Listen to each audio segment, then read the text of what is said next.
Hi YouTube, and specifically hi Double A Joe. I'll just call you Joe if that's okay, unless you can tell me what your username is.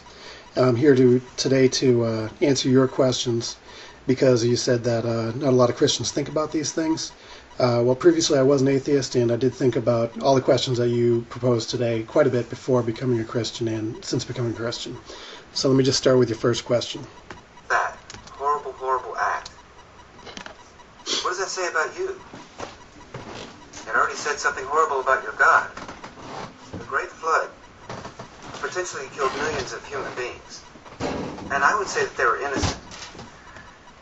Sin still exists.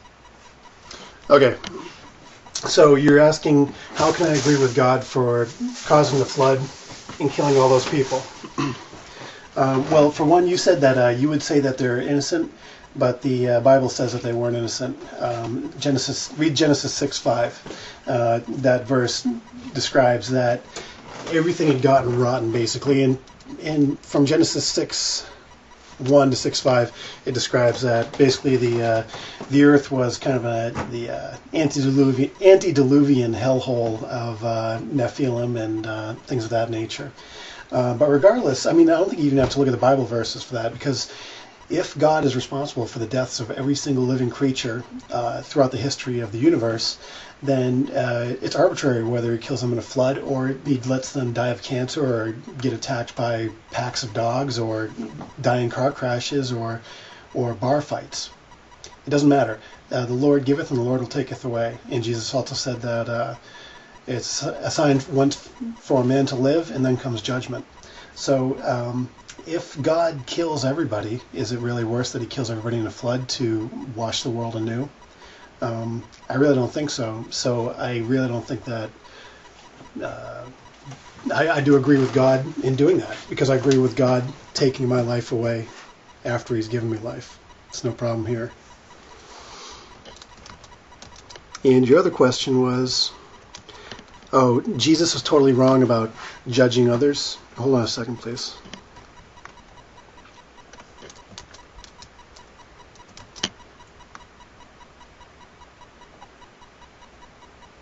Particular occasion, whatever it was, if you don't agree with it for whatever reason, you're a skeptic, you're a thinker, you're judging that God to be mistaken, and you're right. There's nothing wrong with that. It's okay to judge people. Jesus was totally wrong when he said, "Judge not, lest you be judged." It is not totally okay to judge people, because you're taking it out of context. Right after he says, "Judge not, lest ye be judged," he says, "Why mind the mote in your brother's eye when you don't notice the beam in your own?"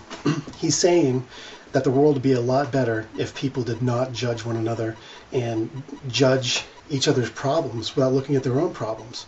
And we can't. He also says in John, "Judge not by appearance, but judge with right judgment." And later on, he tells Peter that thou hast judged correctly. So, of course, we can use discernment and judgment in our lives. What Jesus is saying, even though you're lifting his quote out of context and assigning some silly attribute to it, what he's saying is that we can't go around judging each other's righteousness. I'm not going to judge you as an atheist. I'm not going to say, because you're an atheist, you're not righteous, and you're a horrible being. And I'm a Christian. I'm so much better than you because I'm a Christian. I'm okay with God, but you're not. You're an atheist, and you're a sinner, and you're going to hell. That's not the way we're supposed to look at people in life. I mean, I don't know what your deal is with atheism. I was an atheist, and that's totally cool with me. But say, for example, I'm confronted by somebody who insults me. Say an atheist comes up to me and he says, "I hate Christians. Christianity is stupid. Your God sucks." Now, how am I going to judge that person? For one, I'm not going to judge him at all. I'm not going to judge his heart. I'm not going to judge him as a human being. I don't have that right. Okay, that's what makes the world horrible, is when we go around judging the quality of other people. All right? For one, I'm going to consider him to be a better human being than I am, just so I don't make the mistake of trying to judge him and put him in relation to me. I mean, probably he's against Christianity because he's run into so many Christian jerks who gave him a hard time in life and acted superior and righteous over him. And judging other people and judging their worth as human beings and judging, where they stand in righteousness and judging that you are better than others. That's what Jesus is talking about. We can't do that. That's what he's talking about.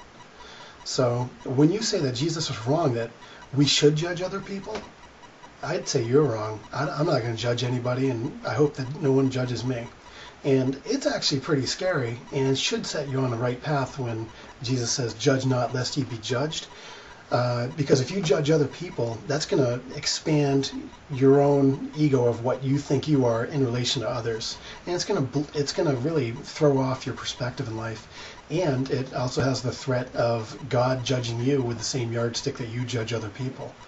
I mean, when you look around and you say, for example, I'm not such a bad person, I'm not as bad as, say, like Bill.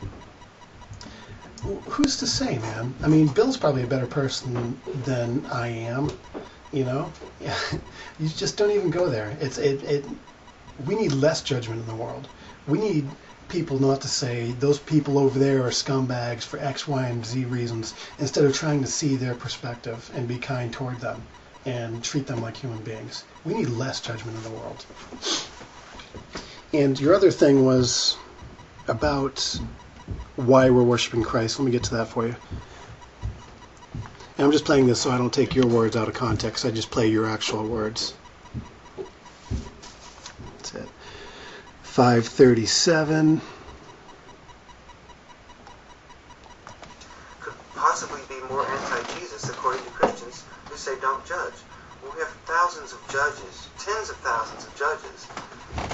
And this is a Christian nation? Wouldn't Jesus hate that? Judge not. Well, we know Jesus was wrong. It's good. It's good that Jesus was wrong, and we can say so because we're thinking human beings. Question number 2. If Jesus died on the cross, why worship a dead man?